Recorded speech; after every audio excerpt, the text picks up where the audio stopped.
welcome back to Dev Game Club, a weekly podcast in which two veteran game developers look at games from the past to discuss their relevance and impact today. I am Brett Duville, and I'm joined as always by my co-host, a man whom we no longer ask others to join with, because where he walks, so walks misery. Tim Longo. Good. I thought I'd bring something in from the game we're about to play. Yes, that's a good reference. Mm-hmm. Yeah, I had forgotten about some of the writing. Just it hits you right away. Yeah, it leaps right out. Well, before we get into that. So we're playing Planescape Torment, which is one of a string of successful and very well made RPGs from Black Isle on this engine called the Infinity Engine. We'll get to in a moment. It came out in December 1999, and to put that in context, we've played a couple games from this period, notably System Shock 2 and Soul Reaver, but some other titles from that year were Unreal Tournament, Quake 3 Arena, and then in kind of the other areas are Longest Journey, Command & Conquer, Tiberian Sun, and Homeworld. And so what you're seeing there is this shift in video games and in computer games to be entirely 3D. I think that was the year that LucasArts said they were going 3D. It might have been in 98 when I joined, but it was around then. So this was happening across the industry, and into this drops this very polished 2D engine for role-playing games, the Infinity Engine. Mm-hmm. Yeah, I mean that engine. I remember, so we're jumping into Torment first, though we have to definitely speak about BioWare specifically, and Baldur's Gate being the one that I remember, kicking off. Obviously, that was the first game in the Infinity Engine, but it was sort of in the legacy of the Gold Box games, as they are called, which was the SSI series of games, also based on Dungeons and Dragons, which we're going to talk about a lot of the games that are all based on that property and are actually specifically using the rules from the actual tabletop pen and paper game within the logic of the actual role playing, which for me at the time was a part of the sales pitch. I liked that games were trying to do that, and that if I had played D&D or was playing D&D, then there was sort of some correlation there, even though obviously they had to video gamify some of it. But Baldur's Gate specifically, I remember that engine. What it does is it allows you, as Brett says, it's a 2D engine, but it allows you to, similar to some of the, I guess now that I think about it, even Grim and Grim Fandango and some of those later. LucasArts adventure games, use a pre-rendered 3D high-res backgrounds that are done in 3D, but then rendered out into a 2D, image essentially. And then, as we talked about with what was it? Maybe Final Fantasy. We're talking about walk boxes and sure, Final Fantasy, or for that matter, Day of the Tentacle, which is all 2D, but still has that similar concept, yeah. And so it's similar here, where you have this concept of these really beautifully rendered backgrounds that look three-dimensional, but of course are two-dimensional as far as the engine goes. And Baldur's Gate being the first return to that gold box formula, but beautiful at the time. And this game, I think is probably one of the pinnacle examples of that, especially because it's such a interesting location or locale, and setting. Right. So yeah, in with regards to Dungeons and Dragons, this was the second edition. So it was kind of a cleaned up version of Advanced Dungeons and Dragons. It had come out, I want to say, in the very late 80s, maybe early 90s, and these may have been among the first games to actually use that rule set. I think Baldur's Gate was, yeah. Yeah, it may well have been. And then, in addition to that, of course, they're also borrowing settings. Baldur's Gate and a later series called Icewind Dale are set in the Forgotten Realms setting. Mm-hmm. Which was probably the most popular setting at the time. Yeah, probably ever. The most well-known, I would say, yeah, that or Greyhawk, probably, which is the old original kind of setting for the original game. And then, of course, Planescape is itself a licensed sort of setting, made by TSR. who were the D&D license holders and who are still making pen and paper products, for quite a long time.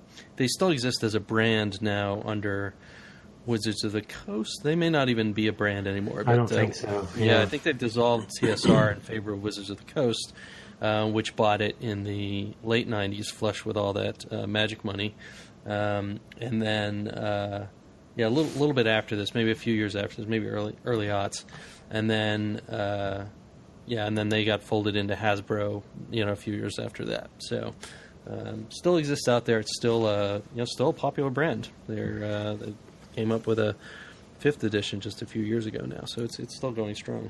Yeah, I feel like this is just nostalgia, but I feel like 2nd edition in particular had maybe the longest run before 3rd. I feel like 3rd edition came out quite a ways after, so am I remembering that right? Because then 3rd and then 4th and 5th kind of every 3 years or so, 2 or 3 years, like it seems like a new edition comes out or something like that. Yeah, I think that's... But 2nd edition seems like it was out for like 8 years or something. Yeah, that sounds about right. I mean, AD&D might have been around longer, but it took longer to come out as well. So it wasn't like, one of the things that happened with 2nd edition and the 3rd edition is they got a little bit better at getting their act together and put more source books out kind of right out of the gate. I don't want to say AD&D was one of those games that just kind of they threw out the Dungeon Master's Guide and in the player handbook and maybe the first monster manual, and those were all you had, plus any supplements they had in terms of magazines and modules and things like that to run dungeons from. But yeah, anyway, I mean there's a long shadow of Dungeons and Dragons, and the 2nd edition was meant to kind of take this huge sprawling mess that had been Advanced Dungeons and Dragons, which had kind of really just grown by accretion, and try to make a pearl out of it instead of just kind of this big gloppy mess, and just streamline it down a lot. And then 3rd edition would take that a lot further. Okay, so yeah, and the reason I was bringing up the 2nd edition, just sort of like foundation, is because I feel like, again, a selling point for most of the D&D Infinity Engine games was that there's this rule set that a lot of the audience that it was probably going after knew. You know what I mean? Right. We knew what armor class meant. We knew what the core stats were and classes and levels and the six. Yeah, and I think it's like stats and yeah. So you got. I mean, one of the challenges with any RPG really is just that education of the systems, and the rules. And when you have a deep system like D&D that you're drafting off of, you don't want to have to like reinvent the wheel if you don't have to. So anyway, right. But of course, with any, one of the things that, and we'll start getting into the game proper. One of the things that really set apart the Planescape license itself. The Forgotten Realms is a very sort of traditional, and I think this is why it's more popular. It's a very traditional sort of setting. You've got tons Tolkien. Of heroes, and it's very Tolkien-esque. Tons of named heroes and all that stuff. Who are all your normal elves and dwarves and half elves and halflings. And of course humans to tie it all together. Planescape goes a totally different direction and imagines this sort of something that's kind of hinted at and discussed in early editions of D&D, but this sense of the planes, that the Forgotten Realms is just one plane of many. It's a plane on which old, D&D heroes go to have greater adventures or something like that. And Planescape is something different. It's a realm where if enough people believe a thing, it becomes a reality. It's a way station between all the different planes of existence. So that might include, underworlds and heavens and the Modron, world, which is a world of logic.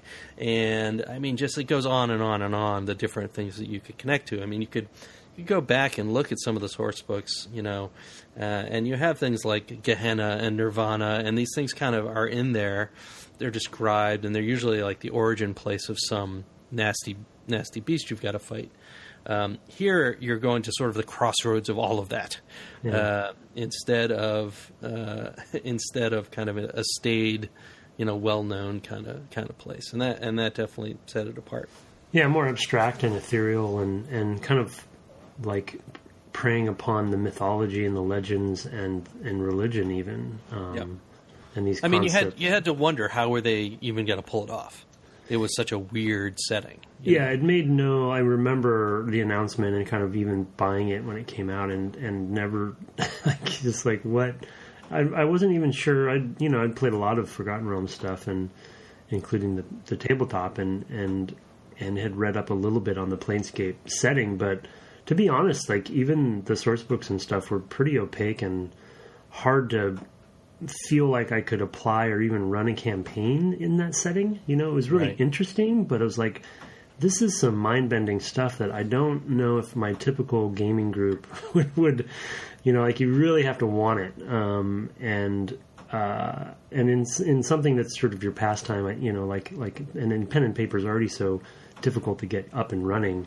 You really got to be on the same page mentally, I think, for to go after this setting. So it was cool for me. It was really intriguing because I didn't, like you said, I didn't want to see how they were going to pull it off because I had no context for how it could be possible. But one of the notes I wrote down as a quick segue to that is not getting into details yet, but I think that because they chose this setting, it also allows a great clean slate for anyone to come to it and not necessarily need to be a D&D or even a role-playing gamer. You know what I mean? Because it is so foreign and so different and so crazy.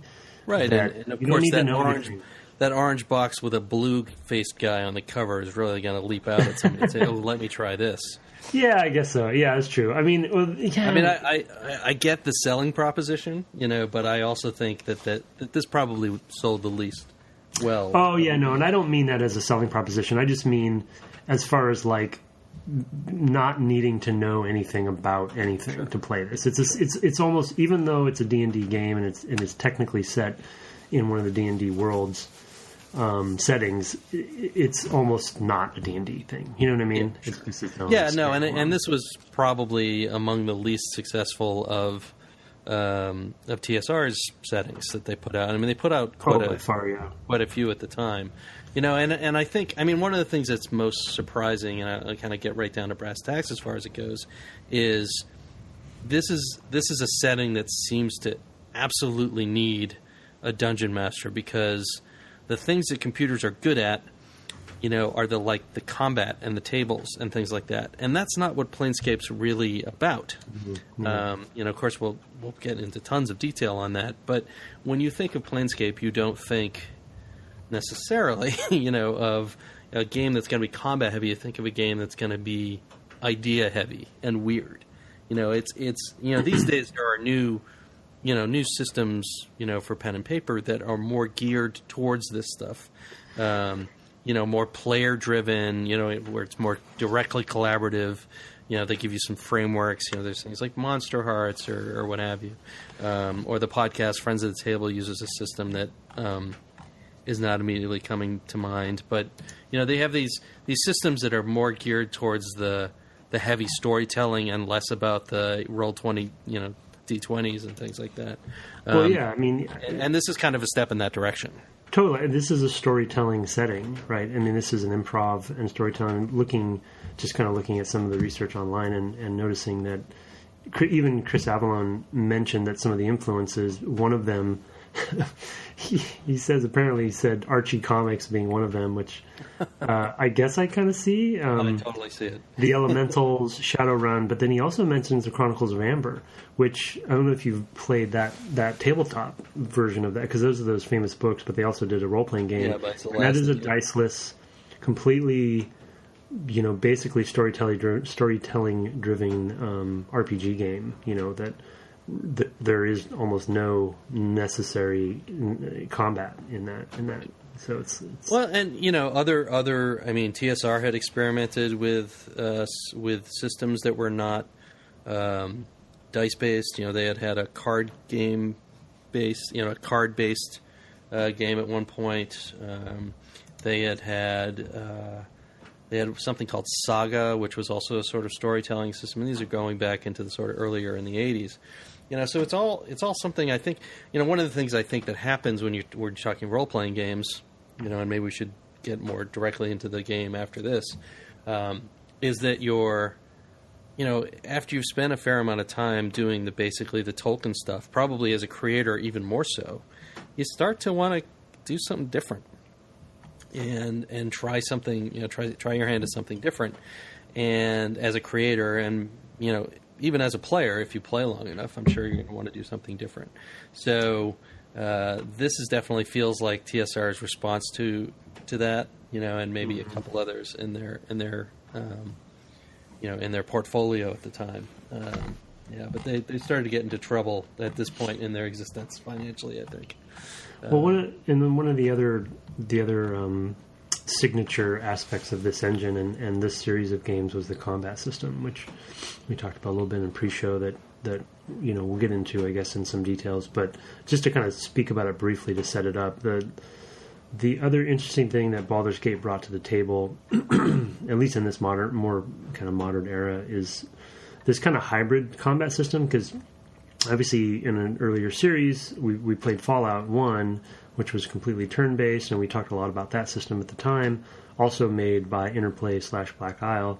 But then once they moved over, to the Infinity engine and was using the BioWare's engine with Icewind Dale and this, and maybe a couple others, this combat is technically real time, but you can pause and kind of simulate kind of an at-your-own-pace, turn-based feel. So when you pause, you actually have control over setting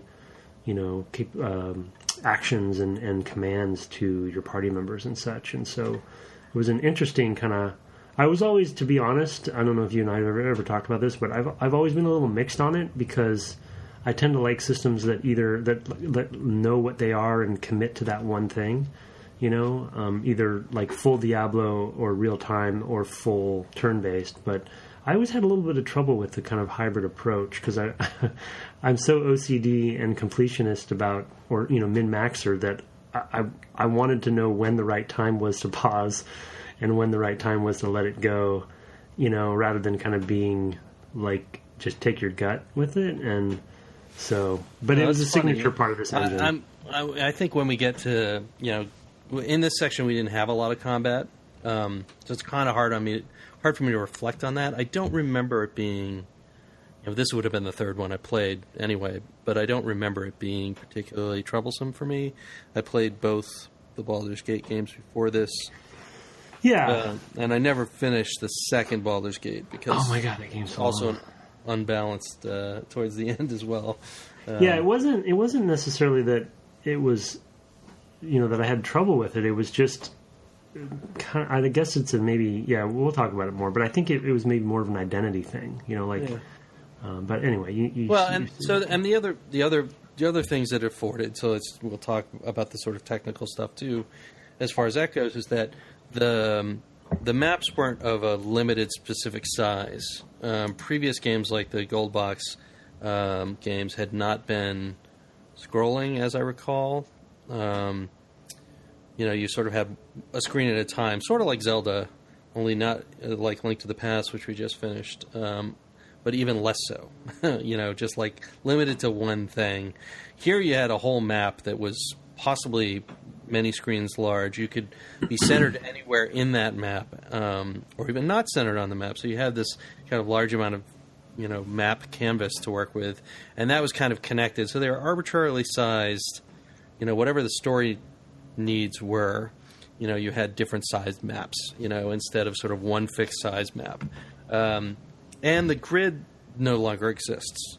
Yeah, there's very not. flowing. Yeah, so all the characters can be put at any given location, not occupying a grid. I mean, they can't overlap. They have these, circles underneath them that can only overlap a little bit. But other than that constraint that everything has to fit, they can basically go anywhere, and independently, and they're not in a grid. They're not forced to be some specific distance apart. There are some, you can basically at any point just pick individual characters and put them wherever you want to put them. And that was a real advance of this engine as well from other 2D RPGs. So specifically the Gold Box, which is something we both know pretty well. I played a lot of Gold Box games. Yeah, me too. Back in the day. So yeah, do we want to jump in? Yeah, let's jump right in. So, I mean, how do we set this up? I guess kind of it starts. I think in the right way to be set. Let's start with the cutscene that opens it and talk about the establishment of this character, which was something you were talking a little bit about in pre-show. You've got this opening cutscene where you see this figure being rolled on a slab, almost on a track, as I recall, and you're seeing all these figures and events, people who are, apparently alive, who are then aging before you, and then, figures of light, women who are, dressed in gleaming white and who become kind of transparent, so they might be ghosts. And you've got all these, you've got this guy you're having a conversation with one moment, and the next moment he's stabbing you to death, apparently, and it's all these kind of fragments, and you have, as a player, you're thrown right into it, and you have no idea what any of this means. Which leads you to the character,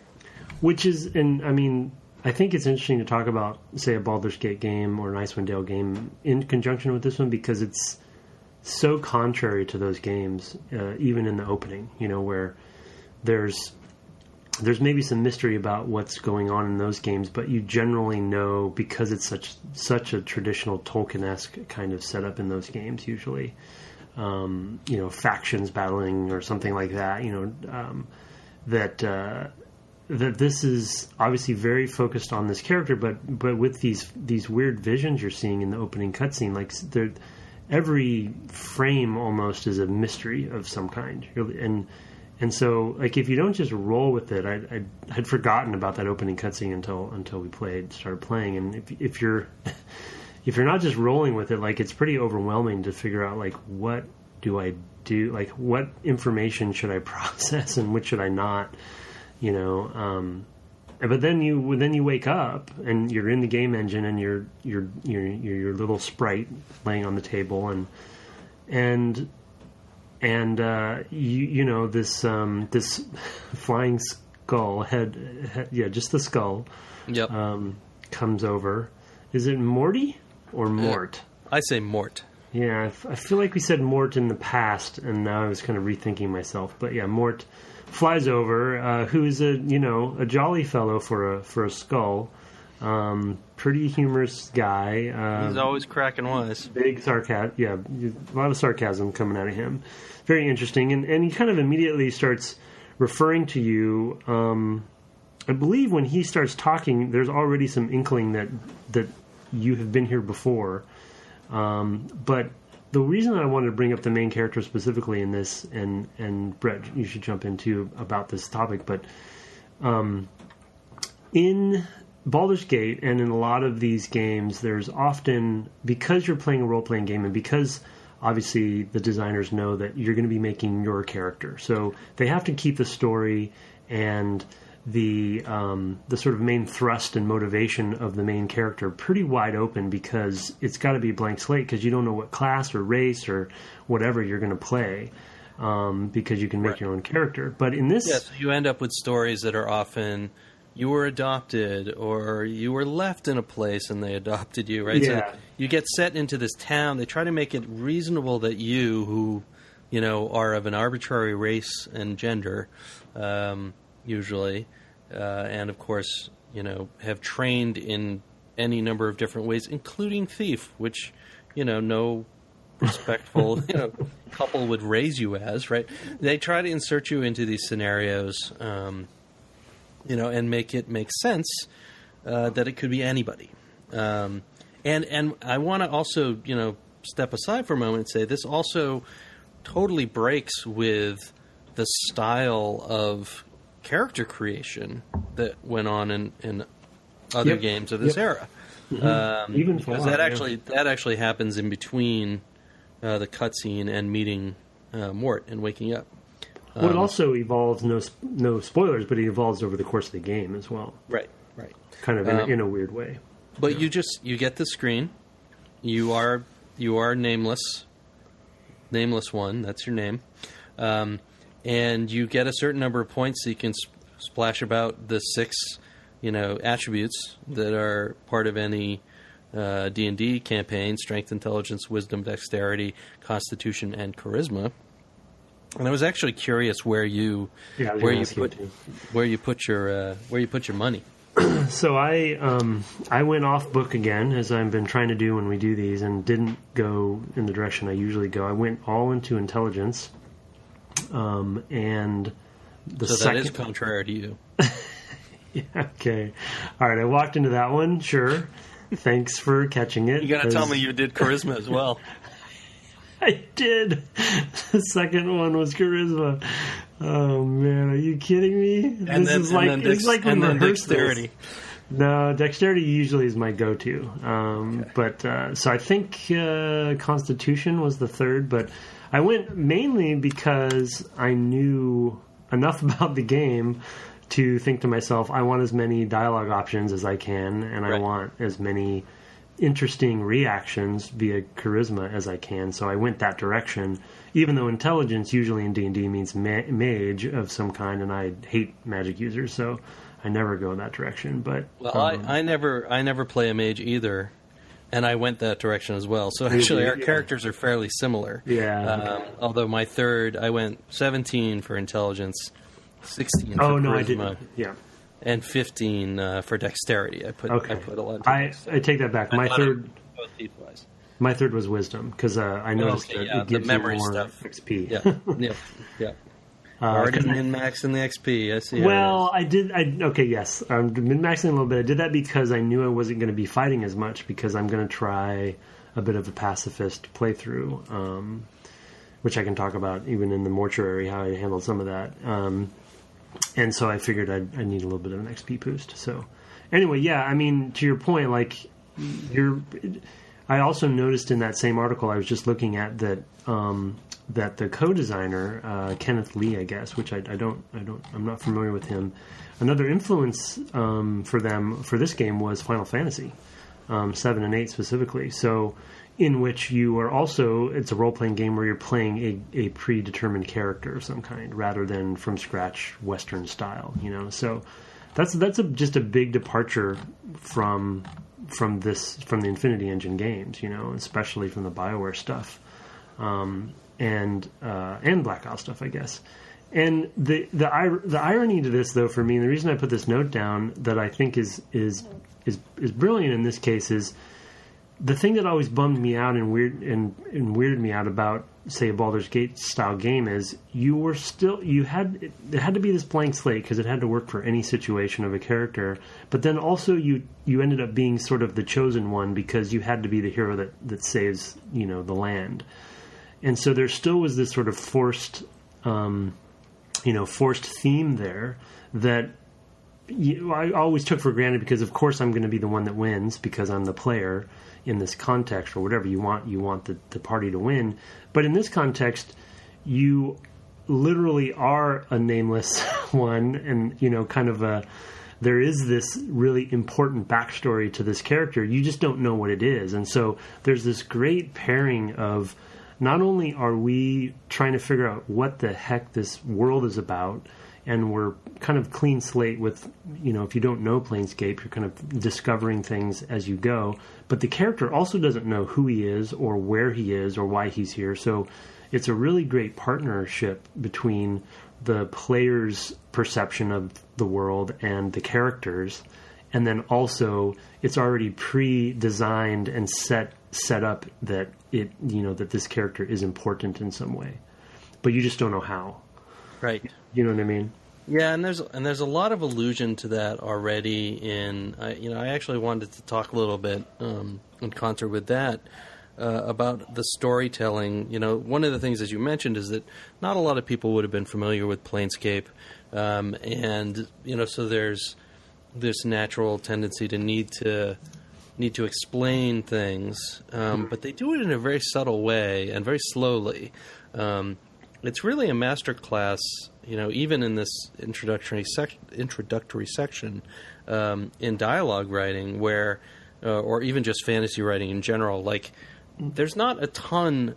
It's not alphabet soup, where it's just constant words that I'm not going to remember because they don't mean anything to me. It's occasional small drops, of stuff, and maybe the first one you hear is a reference to the planes. You go and talk to this guy Dahl, who's this man sitting before a gigantic book, and he doesn't that could be a gigantic lore dump. It's not exposition time necessarily.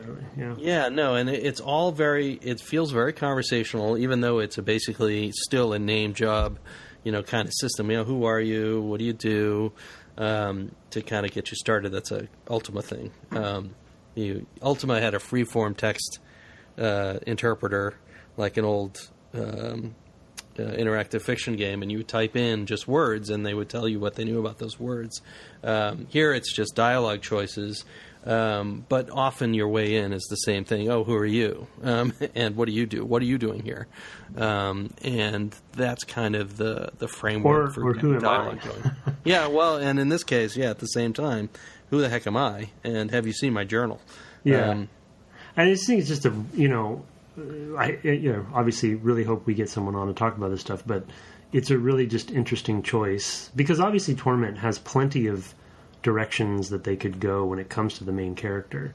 But this kind of, I guess another way to kind of summarize my point that I think I'm doing a terrible job at putting out there is just, there's always this tendency for games to focus on an amnesia story, or that's the easy way out, but it just is so well designed and integrated into this particular character that it works rather than feeling forced, and so when you're talking to Dahl and you're asking him questions about yourself, you want to know more as a player as much as the character does, so that that cognitive dissonance problem isn't there, that is so often the case with specifically with Western RPGs, I think.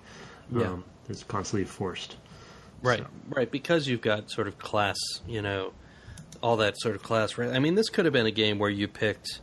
I mean, you could have picked being a skull. You could have, in terms of races, as it were, you could have picked being a skull or an angel or a devil, or I forget what the race is with the tail. Maybe a tiefling.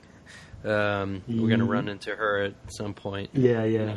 Or just like this, and it's just vast. Yeah, the sorts of things, and it's a courageous choice, both in the sense of being a Western RPG at this time, and for the setting that they're in, to narrowly pick you as like you are this guy. Yeah. Even though you're going to control your own destiny as the game goes on. So yeah, I totally agree. And it's a great hook. You're waking up from being dead. I mean, it's a great hook. I mean, already there's a huge mystery. How is it that I could even do that? Starting with the great mystery is good. Yeah. Did you die during this section? I did not. Yeah, I did. Yeah. I'm better at games. Well, okay. But I actually had a vague memory of what happens, and did it intentionally to see and to refresh my memory. And you just wake up back on the slab. Yep, right back on that slab. I do remember that from the time, because you probably, those skeleton guards maybe killed you. Yeah.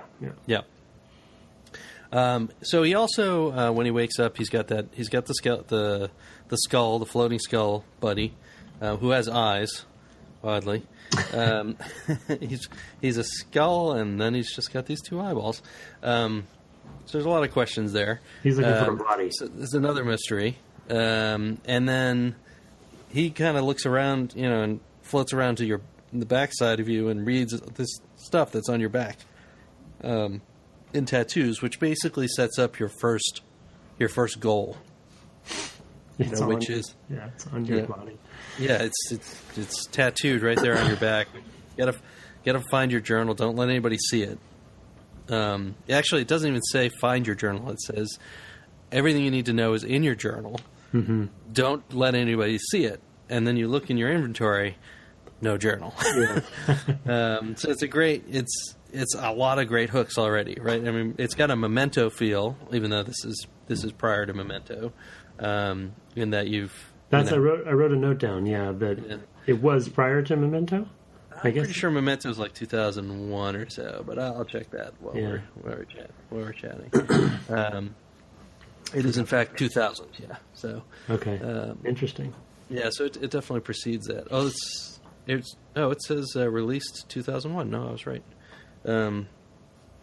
Yeah. So it's I mean it predates that. Well, and then I think they also... At the time, I would have thought they stole it from Memento, I think, if I'd remember that, if it had come out. I don't think I finished this the year it came out. So. Oh. Yeah, no, I played it right when it came out. Yeah. I actually have. I maybe already told you this already, but this was a similar game to my Link's Awakening story, in that I bounced off of it my first playthrough. I think I did start it when it came out, but probably only played a few hours and bounced off of it, or got stuck or something that was too hard, and I put it down for quite a few, like maybe 4 years or something, and then I eventually came back to it much later, and finished it. But it was one of those kind of games, those Albatross games that just are on the backlog. Mm-hmm. I think probably Reed was the one that encouraged me to finish it. Yeah, no, probably. I mean, he was very high on this game. I might have as well. I really. Yeah, you might have too. It's just I'm remembering now that it's a game that's easy to bounce off of. You know what I mean? Yeah. You have to get over a hump that I think we'll probably talk about as we go to really sink into it. But once you do, it really sinks in. Yeah, yeah. No, it's like a, I don't know. It's like a. It's like an ocean with a lot of salt in it. It's easy to it's hard to actually get into there, but once you're in, it's so comfortable and buoyant. You're in there. Right. So yeah, it's easy. It's easy to skip off. So. Yeah. Anyway, so we were talking a little bit about kind of how this thing gets going, and so you just kind of start wandering around this mortuary environment, and you're starting to get little bits of picture of the world. As I said, not a lot of lore, but the first guy you come across who will actually speak to you, because there's lots of zombies and skeletons wandering around, and you can say stuff to them, but they don't really respond. But they all have descriptions. Yeah, that's what I was going to say. To your point about the drip feeding of little tidbits of lore and interest in the world, every single one of those zombies has written text. It has written text. It has a number. A different number. You can do stuff with some of them once you start getting some equipment. Yep. There's different little backstories. Quests. Yep. Oh, yeah.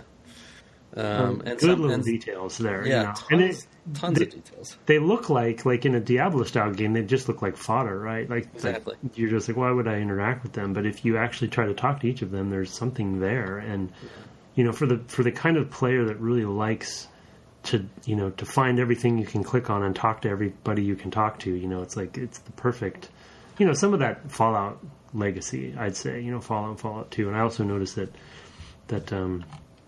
Chris Avellone was working on Fallout 2 at the same time as this game. And he said there were some influences back and forth, but anyway. Yeah, no, I mean, so you're basically wandering around amongst all these level 1 monsters, right? Which in any other game, that would be how you'd be leveling up, is you'd be, killing all of them, taking the few copper pieces you could get off of each body so that you could go to the town and you could buy decent equipment. And here it's like you wander around, you find stuff in containers, you're looking for a key, and, he basically, Mort basically says, hey, you should go and look at each of these, these zombies, and one of them probably has a key. And you kind of start to slowly explore this environment. So you run into Dahl, and he tells you a little bit about the dustmen who run the place. And the Dustmen are a people who believe that everybody should be dead. Which is great. It's like, well, that's where we're all going to eventually, and dust to dust. And they just kind of want to hasten that along, and so they collect all the bodies here. And then they basically, as you're wandering around, you're seeing all these grotesquely dissected and flayed bodies, each of which also has a description of what's been done to it. So. And you as a character, like just looking at the character, right? Like, and I think you don't see yourself in the flashbacks in the beginning, do you? Maybe you do. No. I feel like maybe I don't see one shot of yourself. Oh, you do. There's a couple shots in mirrors. One's you're young, one you're older, and your jaw's thicker. But you just see, when you see what he looks like when he's young and what he looks like now, it's like you're a walking corpse, like you've been through hell. What happened to you? Yeah, and there's just so much intrigue into the history of this character that you're discovering. And then Mort, we're going to probably talk about him a lot throughout the episodes. But as far as like the best companion character to see the world through their eyes and the commentary that he's going to have, and because I think humor with him is a really wise choice, and I think it gets better over time. But it's just a nice back and forth, just chemistry between the two of them already, and you want to hear what he has to say about the world, or at least I do, because he's just such a sarcastic, bastard, and you kind of want to know what he's all about as well. I think you've just explained a lot of our relationship. That's totally true. Oh my gosh. Yep, I see how it is. Uh-huh. Yeah, I'm glad you picked up on that. Finally, after all these years, my metaphor for you has come full circle. It's funny. I remember not being a huge Mort fan. Oh, interesting. When I originally played it, and he grates on me less this time. But I do remember, and I actually think it's the lines are not voiced; they're all written, except. Basically characters have maybe one line to introduce themselves, and so you get a sense of the character. And I think I immediately was like, what? Who got a Brooklyn cabbie in my D&D video game? It was like a weird, just like so wisecracky, so sassy, I just was like really surprised, and, I was always very... it was very hit or miss with me with the characters. Even going to the Baldur's Gate series, like everybody loved. Oh sure, Minsk with the little baby mouse or whatever. Yeah, no, I didn't like him. No. I didn't care for him either, and I found him annoying. I think it's the memorable ones are what tend to stick with people or something like that. I don't know. I agree. I understand what you mean. Yeah, I guess I don't know why. I don't know why Mort stuck with me so much in the first playthrough. I think it's just because it was so different. I think overall this game was just so refreshing compared... I know that's weird to say because it's such a gothic, depressing kind of, backdrop for things. But I think when you're coming off of Icewind Dale and Icewind Dale 2 and, and Baldur's Gate 1 and 2, which both just huge Tolkien-esque slogs, and they're great games, and I'm probably being blasphemous right now, but I guess I think I just ultimately just wanted something different, and a flying skull that was a New York cabbie, it was just so unexpected, maybe. But yeah, it certainly I get is. it. But it also, it also sets the tone for the world in the sense of you're going to meet different characters than you ever have before. This is not going to be. No. You're not going to run across a taciturn dwarf. You're not going to run across a flighty elf, who... You have no idea. Yeah. If you have no context. You're already I have, the monsters aren't monsters. My buddy is this wisecracking, sarcastic dude. I've come back from the dead. Every expectation is already... And I have nothing to fear at this point. I can die and come back. So there's and apparently sort of a Soul Reaver kind of feel there. Yep. In that way. And so you've just got all these weird things just pushing you in the direction of this is not, your traditional D&D game. And I mean, having played probably at this point half a dozen or more D&D games, that's you're just like, well, okay. Yeah. I'm just going to roll with that. Yeah, you got to roll with it and just kind of, for those who haven't played it before and are maybe choosing to finally play this as we're playing it, like, sink in, give it a chance, go through it. There's definitely gems ahead, I think, once you get into that stuff. So, I was kind of skimming some of the other page, the page that I was on, and I had also forgotten. So we'll probably talk about this later. But another interesting tidbit that I'd forgotten is a bit of not a spoiler, but just a mechanical thing. The alignment system in this game is fluid, right. Versus all the others, which are predetermined by the player. Right, I'm going to play. Right. I'm going to be a chaotic good or whatever. It's like this is starting to delve into some of that BioWare and an Interplay and Obsidian kind of trope of your choices matter, and you're gonna make decisions that will impact the rest of the world. That obviously Witcher and games these days have really kept going with. So that's a big change from the other games. Okay, I guess the only other big thing I wanted to talk about here was maybe the biggest choice. Well, there are a couple things. One is I noticed that although I killed a couple of dustmen to keep them from crying out to other dustmen to getting me killed, I got maybe, I don't know, a couple hundred experience points from doing that. I got a ton of experience points from dialogue. Thousands, yeah. And I got 1,000 XP from talking to Dianara. Yeah. Who's this ghostly figure. Dahl had referred to her and said, the person, the woman you were with, was in the floor below us, the Northwest Hall. He kind of gives you, it's not really, you could skip that, I think. There's nothing stopping you from. Oh, really? Yeah, I guess you. So I need to. So continue, but I want to ask you about how you got out of the mortuary. Anyway, you can talk to this woman, and like I said, you get the most experience points from that. I got like 1,000 points, and then you get at the end of that, you have a tough choice. She's going on and on about this relationship you had, and then at the end of it, you're given a choice of like, do you lie to her? Do you, the one I chose was to make a vow to do something about her. Yeah, me too. To basically return. I really sat there and was just like, oh man, I don't know what I should do. Yeah, because there's also I feel like there were some hints or some inklings that she may not be fully on the. Yeah. She may not be a great person. You know what I mean? She may not be on the up and up.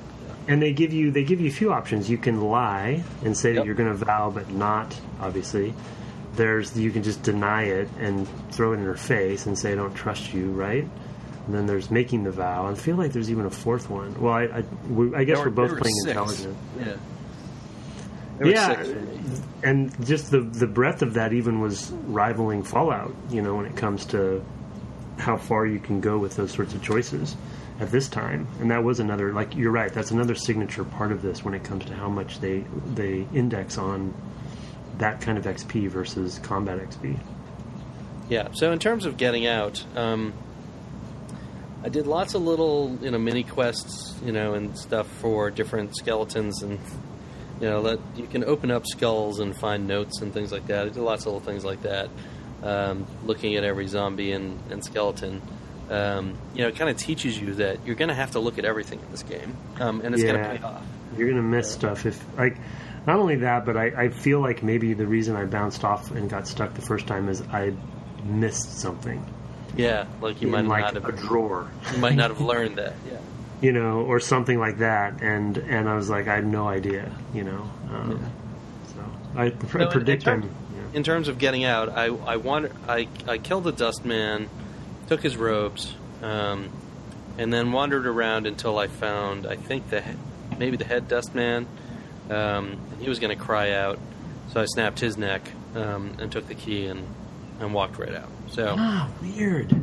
I don't know. Okay, so you're talking about the key that's like ornate red, like that one, or I don't remember. Oh yeah. There's a Mortuary Sanctum key or something like that. Yeah. Okay. So I don't feel like I didn't kill anybody. And when in fact when I got into combat, I'm just helping them with their beliefs. Sure. Including themselves.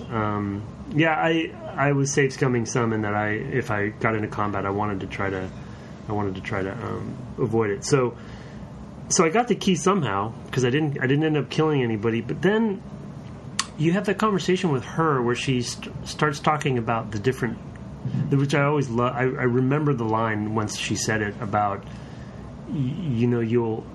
a key could be anything in the world, and she kind of rattles off it could be an idea, it could be a song, it could be a book, it could be a key. And I just, that's a really good, like, distilled example of what you were talking about as far as, like, Planescape, like, it's this abstract place where just the rules are different. So she was kind of, like, being vague about what the key is, and she talked about the portals, and so I took a portal out. Is that how you got out? Or did you walk out of the door? I went out by the front door. So we got out different ways. Yeah. So I was trying to figure out how to find the portal, and I didn't. So I finished talking to her, and I did the vow, and then I walked a little bit to the right, and the portal just was there. It just popped up, and then I went through it, and I was in the tomb. So that's why I was talking to you over text. I was like, it was really abrupt because I hadn't finished any of the side quests. I had a few, but I didn't actually get to finish them. Now I'm going to go back in. Yeah, now I want to go back in, but I also couldn't. I didn't know how to get back in because the portal takes you to the tomb, and there was no door back in. So I was literally had to go into the city. But so I also don't know why the portal popped up, and I don't know if I found a key to the portal accidentally by getting it off of some skeleton or something. So it's just an interesting, abrupt, and kind of confusing way to exit. But kind of interesting and cool, I guess, at the same time. But well, that's going to be Planescape Torment in a nutshell. Yeah. All right, well, why don't we leave it there? Yeah. And then we'll come back, do a little feedback, and talk about next time. Sounds good.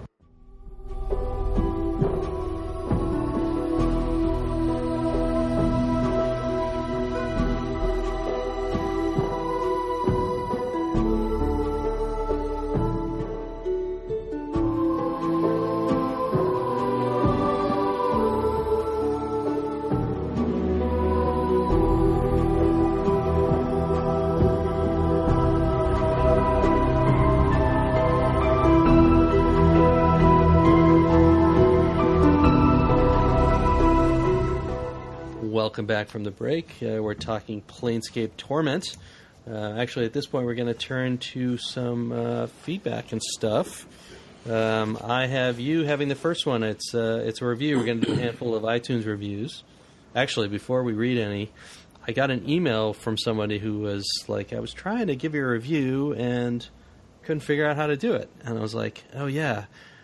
iTunes, or rather the podcast app, is actually fairly terrible and in terms of this stuff. So the way to do this on your iOS device is to go to the podcast app, search the store for the Dev Game Club podcast, and find the podcast page. Click on the reviews tab inside of that, and then if you're doing this all on your phone, and then in the middle there should be a big button that says write a review.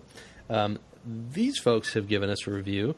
We're doing a bit of a drive now to try to get up to 75 reviews, and we're going to send out a couple of gifts. But you have the first one. Yes. Okay. So I don't know if I'm going to get my syntax right on this, but the title is Video Games Plus Programmers Greater Than 4? That's correct, yeah. Okay. That's good. That's good that you know which direction the greater than is. Well, the irony is that it says programmers, but I am not a programmer. No, you're not. By far. Very far. By Mathboxers, which is a wonderful name. As a developer who doesn't make games, this is a great way to understand how game devs go about their craft. So there's a quick short one from Mathboxers. Yep, quick short one. You get them all different lengths. We've got a little bit longer one here from Mr. Eric Anderson, if that is your real name. It says, "My kind of club.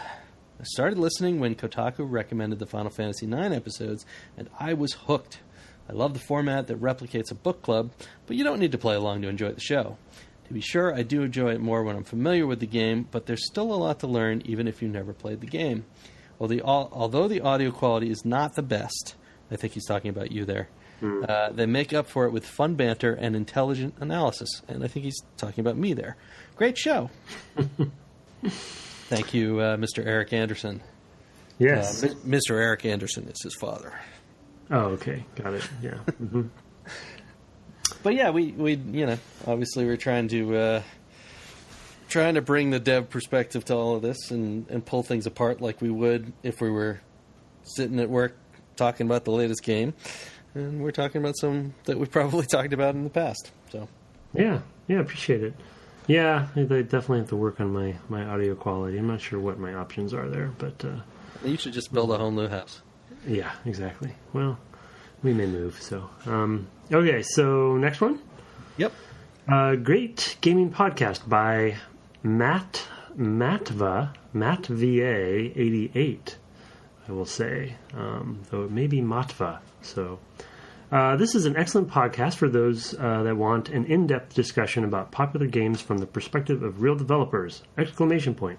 Both are able to deliver interesting insight into the workings of great games like Super Metroid, System Shock 2, and A Link to the Past.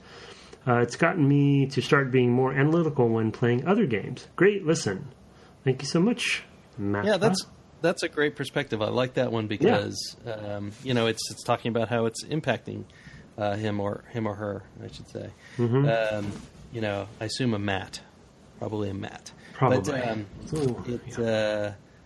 that's one thing that happens when you become a developer. Of course, maybe even a little bit before, is that you become, to a fault, maybe analytical. I was just going to say, be careful. Yeah, don't go too far. But be careful what you wish for, because it is sometimes hard to play a game now without analyzing it, and it's a lot. I've heard the same from filmmakers as well, where it's the games that allow you to forget that you are in the medium that you are experiencing usually are the ones that stick with you, right? Because you're just lost in them, and you forget that that your analytical brain kind of turns off. At least that's what I find. Right. But it is really hard. Like I can't. I'm ruined. I can't play a game now and not see how it's put together, and not want to understand how this bit of design worked or whatever. Yeah, at least want to know. Like, obviously, I'm far from knowing everything about every game, but it's at least it just clicks in, and you can't turn it off. Yeah. Yeah, I mean, a couple of years ago, I taught. I was a designer in residence at a college, and I taught a course, and we did a fair amount of analysis of games.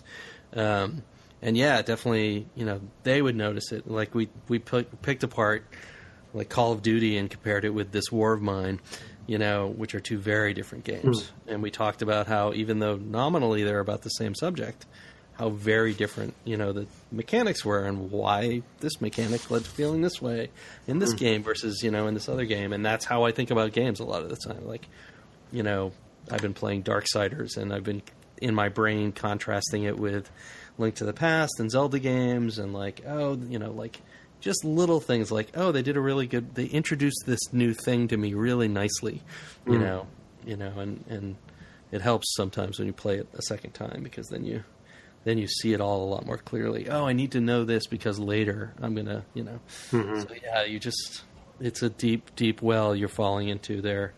So be wary, bring some spelunking materials. I have the last review we're going to read this time. We're still catching up.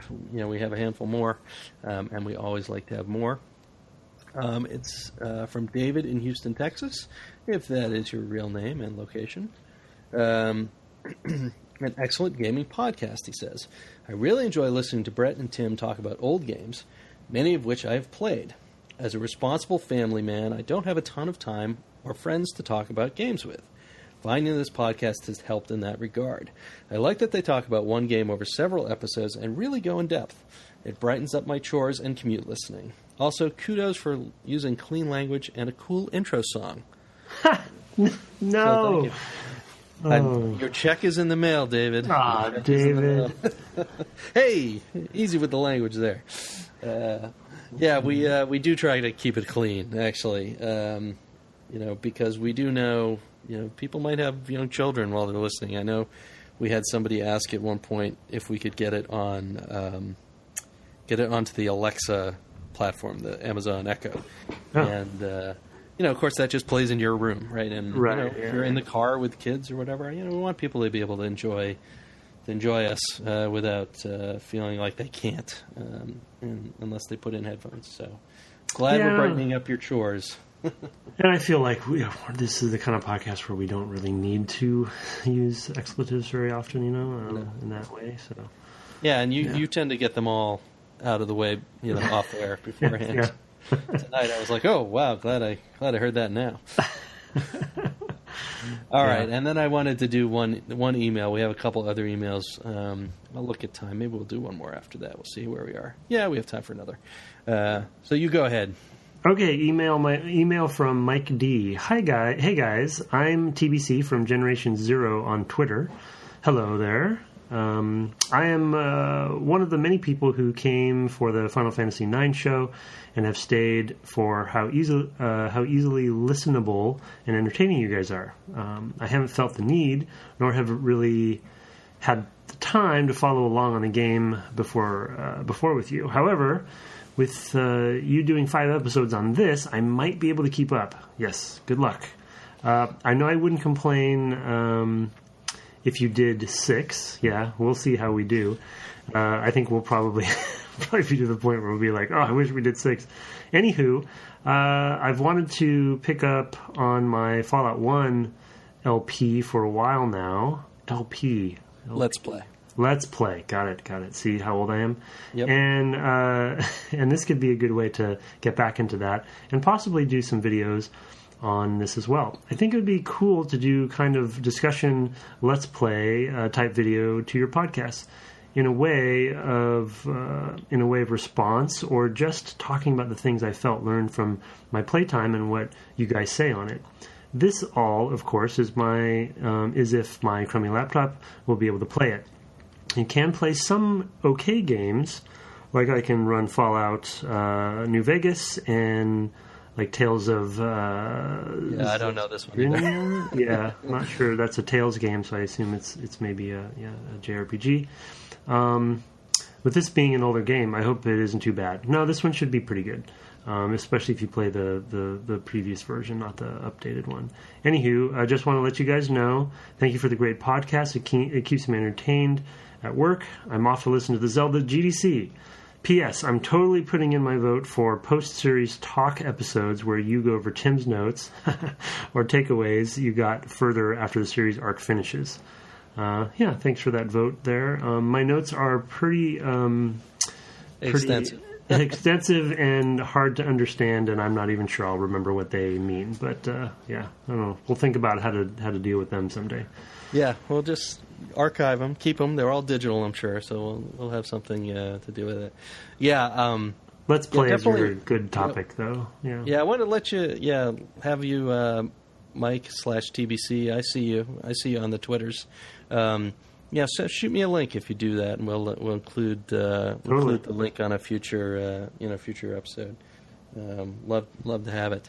And this is a game I'm playing off the discs, and actually I installed them all on my hard drive. But yeah, I mean, laptops are any laptop made in the last 10 years is going to be fine with this game. It's 2D. It doesn't stress the hardware. It's not even 32-bit graphics. It's 16-bit.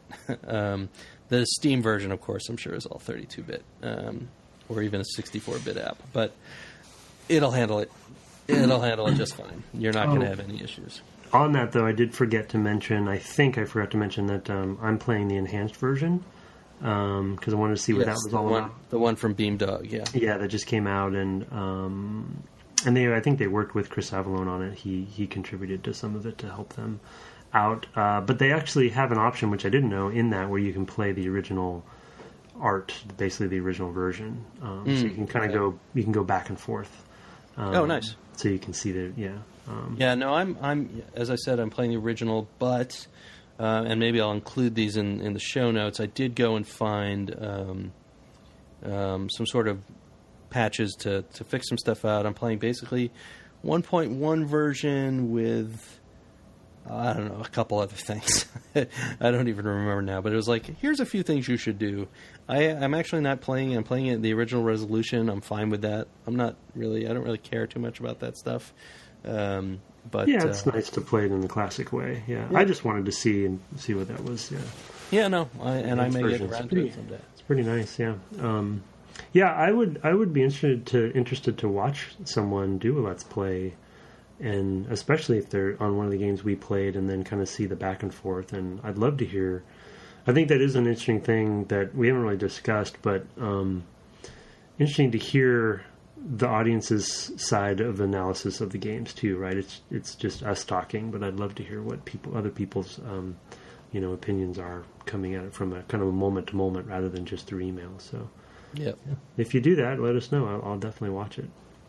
Okay, and I'll hit this other email. It's from Jaful, who,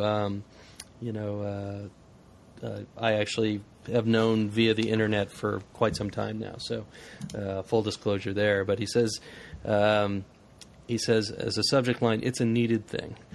Maybe it's because it's one of my favorite games, but I just blasted through the Link to the Past series, and I loved it. As someone begrudgingly coming to terms with the fact he'll never get into the games industry, this podcast soothes that nerdy need for those wonderful design conversations I love hearing. The kind I often had on game dev blogs 15 years ago when that was popular, and with friends in the years since. This series was exemplary of that, even if you guys changed topics quickly. But then there were several times I felt I could listen to an entire podcast series on just this game. You could easily do 30 minutes or an hour show diving deep into the unused options or resulting effects on several large topics you only touched on but are vital. Yeah. For instance, hearing Tim talking about the slight change in visual language throwing him off via a large or small door key, or Brett talking about the surprising Zelda-like adventurous path of empowering progression like the hookshot, and just the music. Not to mention the beautiful 16-bit art, which we didn't even mention. Of course, you also touched on the exponential problem of so many verbs and nouns on a screen, finding the right metaphorical key for an unknown lock. Though from what I hear, Breath of the Wild has simplified the systems problem without simplifying player options. Everything does something awesome no matter what you use it on. I loved it like I do the podcast in general. Knowledgeable, interesting, and leaving me wanting more. And it touched on one of my favorite posts of Brett's about how the one-time things are different. That he's referring to my blog there. So maybe I'll include that in the show notes as well. Oh, that must be a mistake. Yeah. he left that in by accident. So. Keep up the good work, guys. Also, you can hold out your sword and push against walls, and your sword will tap it.